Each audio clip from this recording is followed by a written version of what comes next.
कोल्हापूर शहराच्या Venus corner चौकामध्ये पाणी यायला सुरुवात झालेली आहे, त्यामुळे कोल्हापूरकरांच्या चिंतेमध्ये आणखी वाढ होताना पाहायला मिळते।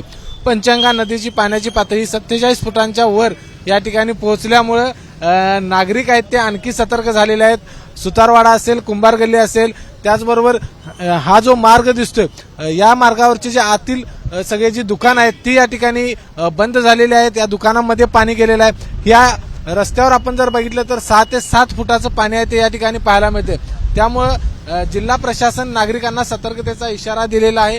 ज्या गावामध्ये ज्या ठिकाणी पाणी आलेलं आहे तिथल्या नागरिकांना देखील या ठिकाणी स्थलांतरित केलेलं आहे।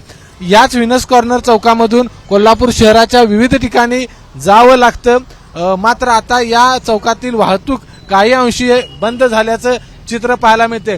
ज्या धोकादायक ठिकाणाहून वाहतूक करत आहेत त्यांना पोलीस प्रशासन या ठिकाणी सूचना देते। जे नागरिक पाणी बघण्यासाठी गर्दी करत आहेत त्यांनी देखील या ठिकाणी गर्दी करू नये अशा पद्धतीचं आवाहन आहे ते जिल्हा प्रशासनाच्या वतीने केलेलं आहे।